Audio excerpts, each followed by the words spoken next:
शाम का वक्त था। भाग्यश्री के घर पर काफी चहल पहल थी।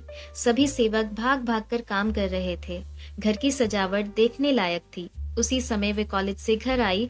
यूं कोलकाता का धर्मतल्ला काफी भीड़ भाड़ वाला इलाका है। यही वजह थी कि उसे घर आते आते देर हो गई थी। भाग्यश्री के पिता वहीं पर एक साधारण व्यापारी थे। वे दहेज के लिए पैसे इकट्ठा करने से ज्यादा अपनी दोनों बेटियों को शिक्षित करने पर जोर देते थे, और इसमें वे कामयाब भी रहे। भाग्यश्री को अपने घर में किए गए सजावट आदि के बारे में कुछ नहीं पता था। अरे वाह, आज इतनी सजावट, कोई खास बात है क्या? चारों तरफ नजर दौड़ाते हुए भाग्यश्री ने पूछा। शायद तेरी शादी का ख्याल दिल में आया है, इसीलिए मम्मी ने लड़के वालों को बुलाया है। छोटी बहन दिव्या फिल्मी अंदाज में बोलती हुई उसे छेड़ने लगी। माँ, इस बार कौन आ रहा है तुम्हारी इस काली कुलूटी बेटी को देखने के लिए? कितनी नुमाइश करनी है आपको, क्यों नहीं थक जाती आप? कंधे से बैग उतार कर पैर पटकते हुए भाग्यश्री ने रोष प्रकट किया। बेटा, बड़े अच्छे लोग हैं, तुम्हारी मौसी के ससुराल वाले हैं। लड़का मानव यहीं यादवपुर में अपना कारोबार करता है, बहुत पैसे वाले लोग हैं। अच्छी बात क्या है पता है? तुम्हारे रंग से उन्हें कोई एतराज नहीं है बेटा। माँ ने उसे समझाते हुए लड़के और उसके पूरे खानदान की जानकारी दी, जिसमें भाग्यश्री की कोई दिलचस्पी नहीं थी। ये क्या बात हुई, मुझसे पूछा भी नहीं और रिश्ता तय कर दिया? अभी तो स्नातक का आखिरी साल चल रहा है और उसके बाद मुझे कानून की पढ़ाई करनी है, वह बोले जा रही थी। हाँ, पढ़ लेना, एक बार रिश्ता हो जाए उसके बाद सब कुछ करना। किसने रोका है तुम्हें? माँ ने बीच में ही टोका। और हर बार यही अच्छे और संस्कारी लोग ना तुम्हारी बेटी को डार्क कॉम्प्लेक्शन का खिताब देकर चले जाते हैं। रहम करो माँ। भाग्यश्री पैर पटकती हुई अपने कमरे में चली गई। वहां बिस्तर पर उसके लिए एक सुंदर गुलाबी साड़ी रखी हुई थी। अब क्या इसे भी पहनना होगा? वह लगभग चिल्लाकर बोली। उसने अपने आप को आईने में देखा। लंबा कद, छरहरा बदन, पतले होंठ, लेकिन सबसे ऊपर उसका सांवला रंग। उसने आईने से नजरें फेर ली। तभी गेस्ट रूम से पापा की आवाज आई। मेहमान आ गए। पापा की आवाज सुनते ही भाग्यश्री का मन स्थिर हो गया।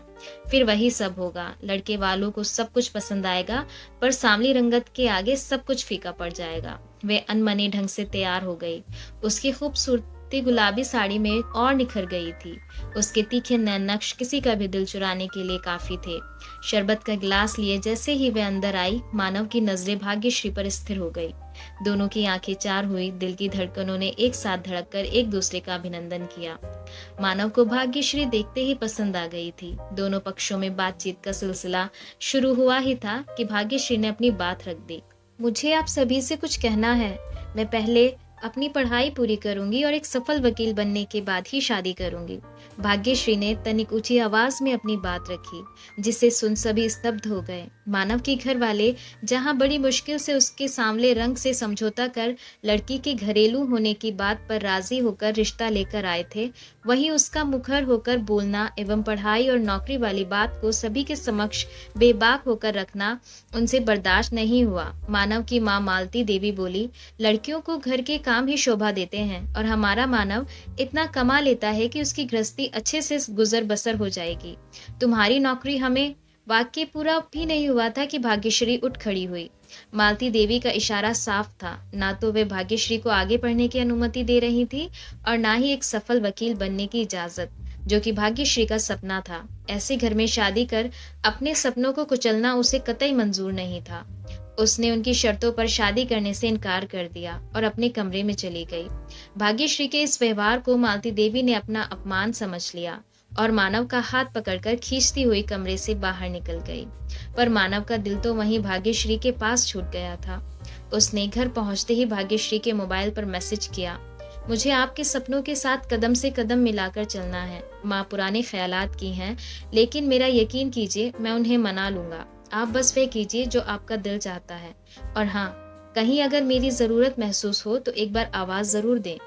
एक बात और, मैं माँ के खिलाफ जाकर आपसे शादी कर तो सकता हूँ, पर करना नहीं चाहता। थोड़ा समय दीजिए, मैं सब कुछ ठीक कर लूंगा। यकीन मानिए, मैं बारात लेकर आपके घर ही आऊंगा। आशा है तब तक आप भी मेरा इंतजार करेंगी। आपका और सिर्फ आपका मानव। सामने तो कुछ बोला न गया, पीठ पीछे हल्ला बोल। बहुत देखे ऐसे आशिक आवारा, कहते हुए वे संदेश को मिटाने लगी, पर हाथ रुक गया। पहली बार किसी से इतनी आत्मीयता मिली थी। कैसे जाने देती भला। इस बात को बीते लगभग 7 साल हो गए थे। भाग्यश्री ने वे मुकाम हासिल कर लिया था जिसके लिए उसने शादी के कई रिश्ते को ठुकराया था।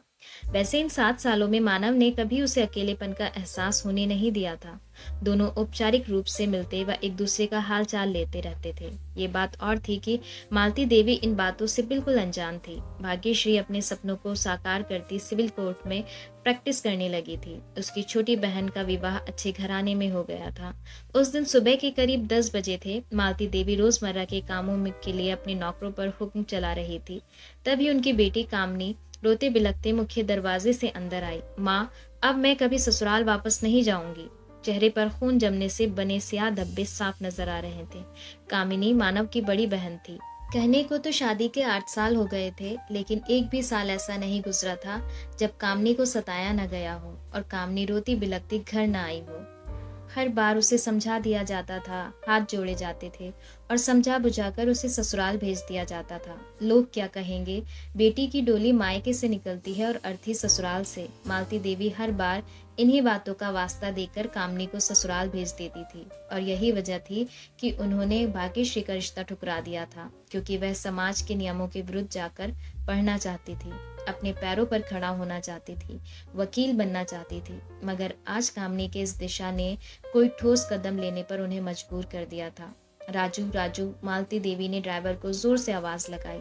जी मेम साहब। राजू दौड़ कर आया। गाड़ी निकालो, मालती देवी ने आदेश दिया। कामनी, गाड़ी में बैठो, मालती देवी ने पर्स हाथ में लेते हुए कहा। राजू गाड़ी निकाल कर खड़ा था। दोनों माँ बेटी गाड़ी में बैठ गए। गाड़ी चलने लगी। कहाँ जाना है मैम साहब? ड्राइवर ने डरते डरते पूछा। सिविल कोर्ट, मालती देवी ने आत्मविश्वास के साथ कहा। कामनी उनके चेहरे को आश्चर्य से देखने लगी, क्योंकि उसे लग रहा था कि इस बार भी माँ उसे ससुराल छोड़ने जा रही है और उसने ये भी सोच लिया था कि इस बार अर्थी निकलने वाली बात को वह सच कर दिखाएगी। लेकिन माँ द्वारा सिविल कोर्ट का जिक्र करने से वह अपने अंदर संतोष का अनुभव करने लगी। अब तक वह दूर बैठी थी। करीब आकर वह माँ से लिपट कर रोने लगी। सिविल कोर्ट के आगे राजू ने गाड़ी रोक दी। मालती देवी कामनी का हाथ पकड़े लगभग दौड़ती हुई चल रही थी। मन में केवल यही था कि इस बार बेटी को इस नकली रिश्ते से आजाद करना है। तलाक दिलवाकर ही चैन लेंगी। जहाँ न पति का प्यार है न ससुराल का स्नेह, फिर क्यों बनी रहे वहाँ। उन्हें सारी बातें याद आ रही थी कि किस तरह से कामनी को बहू ना समझ बेटी समझने का वादा किया था उसके ससुराल वालों ने, लेकिन खोखले वादों के अलावा कुछ भी नहीं दिया था। मालती देवी के आंखों के आगे चलचित्र की तरह सारे दृश्य घूमने लगे थे। कामनी का हाथ थामे सिविल कोर्ट के बड़े से दरवाजे से अंदर चली गई वह। सभी वकील अपने अपने क्लाइंट के साथ व्यस्त थे। किससे अपनी बात कहे, किसी को तो नहीं जानती वह। तभी उनकी नजर एक नेम प्लेट पर पड़ी। भाग्यश्री नाम को दोहराया उन्होंने। यादों के मानस पटल पर धूल जम चुकी थी। उसे झाड़ा तो तस्वीर साफ हो गई। वह लगभग दौड़ती हुई उसके पास पहुंची। भाग्यश्री के आगे हाथ जोड़कर खड़ी हो गई। उन्हें ऐसी स्थिति में देखकर भाग्यश्री हड़बड़ा कर उठ खड़ी हुई। वह समझ नहीं पा रही थी कि मालती देवी ऐसे क्यों खड़ी है। कई सवाल एक साथ सामने आ जा रहे थे। आप बैठ जाइए ना मैडम। भाग्यश्री ने औपचारिकता निभाई। मैडम कहा उसने। लगता है मुझे नहीं पहचाना, मन ही मन सोचने लगी मालती देवी। मालती देवी ने पर्स से फोन निकाला और नंबर डायल करने लगी।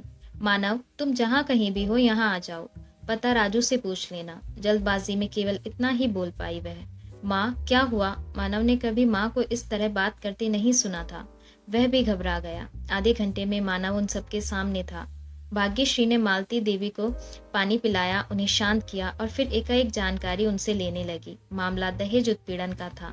मैडम देखिए, हमारे पास 2 रास्ते हैं। एक तो आप जाकर पुलिस थाने में शिकायत दर्ज करवाएं और आगे कानूनी कार्यवाही की लंबी प्रक्रिया होगी। फिर जो फैसला होगा वह हमें मानना ही होगा। दूसरा, मैं कामिनी जी के ससुराल वालों से मिलकर उन्हें न्यायिक प्रक्रिया के साथ समझाऊं, क्योंकि किसी का घर टूटे ये कोई नहीं चाहता। मैं तो बिल्कुल भी नहीं। आगे आप जैसा कहें। भाग्यश्री बोले जा रही थी, जिसे मालती देवी सुनकर निहाल हुई जा रही थी और उन्हें अपने किए पर ग्लानि भी हो रही थी। बेटा, तुम्हें जो ठीक लगे वही करो, मालती देवी बोली। भाग्यश्री मानव के साथ जाकर कामनी के ससुराल वालों से मिली। काले कोट वाले को देखते ही वह सिहर गए थे। रही सही कसर उसके रोबीले अंदाज ने पूरी कर दी थी। उसने उन्हें दहेज उत्पीड़न पर लगने वाले धाराओं के बारे में बताया। ना मानने की स्थिति में होने वाले दुष्परिणामों की भी जानकारी दी। मरता क्या ना करता। नतीजा ये हुआ कि कामनी के ससुराल वाले उनकी हर बात मानने के लिए तैयार हो गए। कामनी के लिए 6 महीने का पूरा आराम, साथ ही पति द्वारा खाना बनाकर खिलाए जाने की हिदायत एवं देखभाल करने की जिम्मेदारी सास ससुर के ऊपर देकर, साथ ही दहेज में दी गई पूरी रकम को कामनी के बैंक खाते में भेजने का आदेश देकर भाग्यश्री और मानव वापस आ गए। ये सब देख मालती देवी की आंखों में भाग्यश्री के लिए ढेर सारा प्यार उमड़ रहा था। जब उन्हें पश्चाताप करने का कोई और रास्ता नहीं दिखा तो एक दिन बेटे से बोली, मानव, मैं भाग्यश्री को बहू बनाना चाहती हूँ, वे मान तो जाएगी ना? माँ, पिछले 7 सालों से वह भी हमारा ही इंतजार कर रही है। सच मानव? सजल नेत्रों से कहा मालती देवी ने। उत्तर में मानव ने कुछ फोटोज दिखाए जिसमें वे साथ साथ थे। भाग्यश्री के घर जाकर उसकी माँ से उन्होंने जो कुछ भी कहा वे काबिले तारीफ था। मुझे अपने बेटे के लिए आपकी होनहार और काबिल बेटी का हाथ चाहिए। आशा है आप मुझे मना नहीं करेंगी। भाग्यश्री की माँ ने नम आंखों से मालती देवी को गले से लगा लिया था। मालती देवी ने भाग्यश्री के गले में सोने का हार पहनाया। अब से मैं तुम्हारी माँ हूँ, मुझे मैडम मत कहना प्लीज। मालती देवी ने याचना भरे शब्दों में कहा। मानव वहीं सोफे पर बैठा मुस्कुरा रहा था। जैसे ही एकांत मिला तो बोल पड़ा, कहा था ना मैंने बारात लेकर आपके घर ही आऊंगा। भाग्यश्री क्या कहती भला? शर्मा कर दोनों हाथों से चेहरे को ढक लिया था उसने।